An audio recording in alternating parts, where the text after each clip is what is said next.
have this desire to rework my bike storage because at the moment I've got to lift the bikes upside down, and that's been fine while I've had just normal bikes, but now I've got the e-bike. It weighs 26 kilos and it's actually heavy. So what I've got this vision here where I'm going to have like an arm on the back here, and the arm will basically come down and sit about here, and then I can roll the bike in. If you can just have a mental image of this, it's a bit hard, but I'll roll the bike in on its back wheel with the front wheel removed. I hook the forks onto this arm, and then I use a little rope and pulley system to pull the arm back up against the back wall there, thereby lifting the bike into position. So I've got a plan as to how I can make that work, but before I can go ahead and actually do anything useful, I need to get the bikes in here and just make sure they actually fit that way around. It's going to be a bit of a compromise. I know it's going to cut down on my storage space, and I have a lot of stuff stored underneath this table that the bikes sit on at the moment. But continuing on with the bikes, having to lift the e-bike up, look, it's only a matter of time before I injure myself doing it. I've got a bit of a technique that works, and it's not too hard to do it, but it's still a significant amount of effort. And really, if I just put one muscle out of place, I hurt myself. And I've done it a couple of times. I have actually hurt my back when I've not quite done it exactly right. So it's not a good thing to be doing in the future.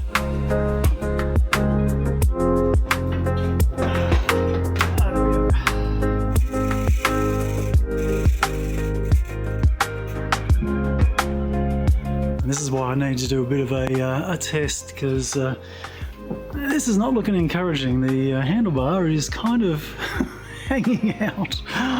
Oh my goodness. I can maybe another 50 mil if I take that little silver rack out. Like, that's a long way off.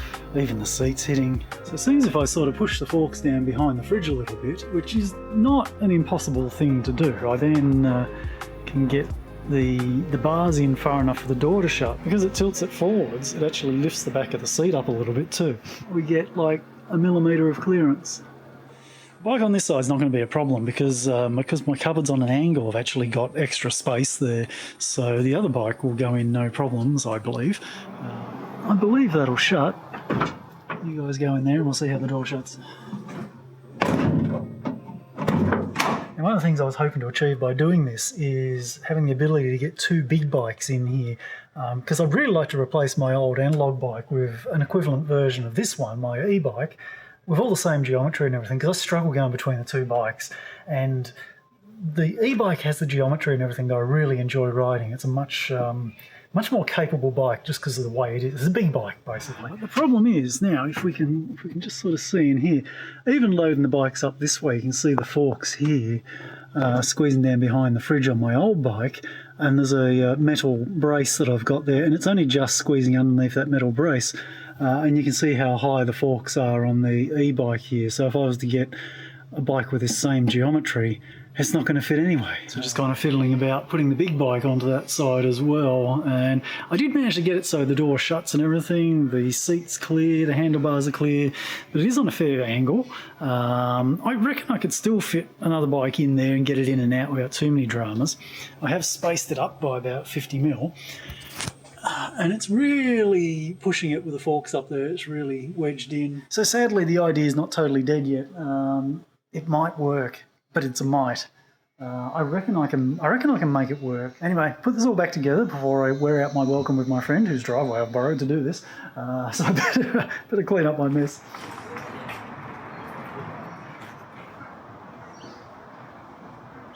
So for a bit of a relaxing day today, come out to this Roma St Parklands place, and I'll tell you what, I reckon this is better than the Botanic Gardens that I went to the other day. But this is pretty much right in the middle of the city. It's a pretty cool looking spot, actually.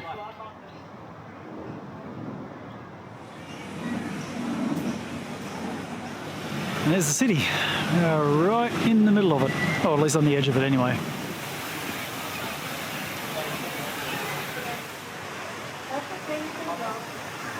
I was admiring these Blacknam Watsy eyes. I think they're Watsy eyes, these ones. And their little tiny trunks and stuff. And look how many they've got here.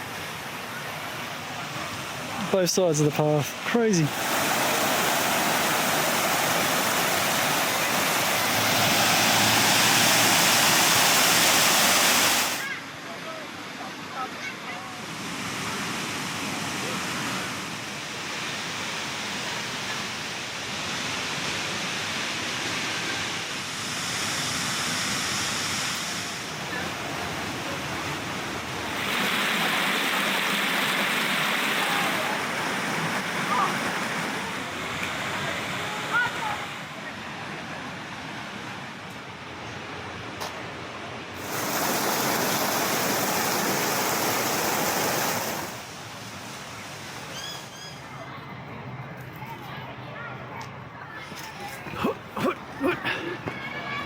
Stairway to knowledge. No, still got no idea. I'm not sure where the roll is. And what they call the city lookout. There we go. Very cool, what a top spot. And now for something completely different.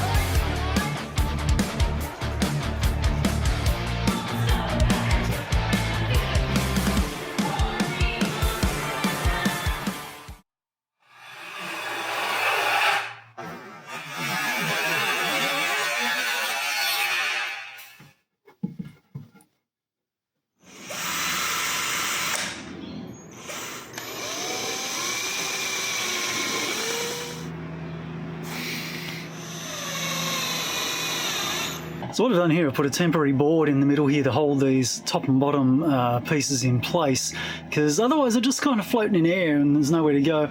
I managed to get this piece in, sort of profiled it. Oh, crikey, I can't say I'm happy with it.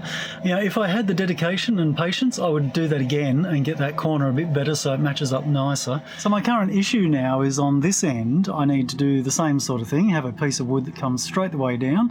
Now my aim here is to have a flat surface, because I'm looking at buying some actual caravan blinds which will bolt on to a flat surface afterwards, so it does kind of complicate things a little bit. But you'll see here, I don't know if you can make that out in the video, but there's a lump right here and really just a finger width there, but the blinds need to be, that opening needs to be here.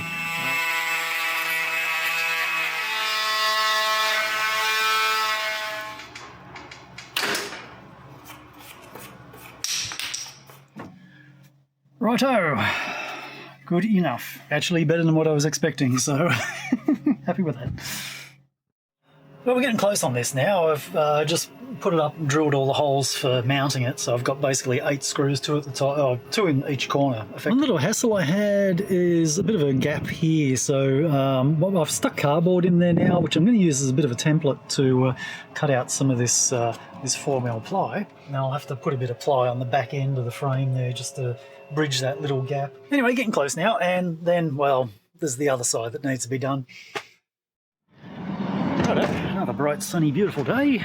So, I did stain this yesterday, and unfortunately, I've done a pretty average job of sanding. Once I put the stain on, all these scratches came out really badly, and it looks awful. So I'm going to have to sand this and then restain it, which is a bit of a nuisance to say the least. And that's only for the sliding door. I need to make up another one for the other side now, so I'll sand this, start making up the next one, and then hopefully get it all sorted out today. Kind of ironic that I'm hanging around this area so I can do lots of mountain bike riding, and the weather's been beautiful for the last 4 days, but I haven't ridden any of those days. I did wear myself out last week going around the islands, so I was a little bit stuffed from that, needed a few days to recover. And then I started on these window frames for the blinds, and yeah, been going flat out on that, trying to get that knocked over. It's probably going to take me another 2 days to do those. Just, oh man, the time it takes just blows my mind. Particularly when I want to stain and seal them as well. You know, I want to try and get it all done properly this time, because so many things I just do quickly and end up just leaving and never getting them finished. Anyway, right now I'm heading off for a bit of a drive up to a tyre joint, because I ordered something last week. You'll see what that is in a minute. So this was pure extravagance, but I've wanted this for quite some time. That looks much better. So this is kind of one of the things that I wanted when I decided to get the new van and replace my previous one. My previous van had the dual wheels on the back, being the jumbo version, and it was a 6-stud setup, and basically you had no choice of wheels. You could get one type of Alcoa wheel, which was basically just a polished aluminium version of the standard Steelies. So it's kind of like, you know, I thought, oh, I'll go to the 5-stud, give yourself a bit more choice of wheels. As it turned out, it's such a wacky stud pattern that there's not that much choice of wheels. So really, I only found about 2 or 3 different types of wheel that I could actually fit on this, and Jack's happened to have one which was the standard size. I wanted to go up to 18-inch wheels as well, but the problem then was tyres. There was no 18-inch tyre that would fit that had the load rating equivalent to what I've got on the van at the moment. So these are low rated wheels, they're using the original tyres, so there's no issues with any of that. I could have got 18-inch and got new tyres as well. And then basically as part of the engineering, the whole vehicle, I could have just re-rated the axle weights to match the new tyres. And that would have been fine because, you know, I know what the van weighs now, everything's built out, there's no question about that. So I could have got it re-engineered. But, you know, I kind of thought, I don't really want to buy a set of tyres as well right now. It's not long before these ones will need replacing, but yeah, it was going to be another $1,000 at least for the tyres as well. Anyway, there you go. I've got 16s, original size on with the original tyres on them, and away we go. It looks a whole lot better. I love it. And you may be saying, oh, what the hell are you doing? What a waste of money. How much did that cost? Well, yeah, it cost $1,500 for the four. Quite expensive to get them fitted, about $50 each to get them fitted. But if you don't get it, you don't get it. It's as simple as that. You know, I like looking at this van. I love the look of it. I love the colour. I paid an extra $1,600 to get it painted blue. So, you know, the wheels just top it off for me, and it gives me a lot of pleasure to look at it. So, you know, I understand a lot of people don't get it and would be critical of me spending $1,500 on such a lavish thing, but hey, it brings me pleasure. I think the reality of my window frames is starting to set in now, and I know I'm not going to get them finished today. There's no way. At best, I'll probably get them, you know, stained, and then I'll have to put clear coat on them tomorrow, and then give it another day to dry. So I think I'm going to end this video now, and then probably start the next one with me finishing off my window frames, and then hopefully I can go for a wander off somewhere and see something. Although, yeah, we'll see what happens.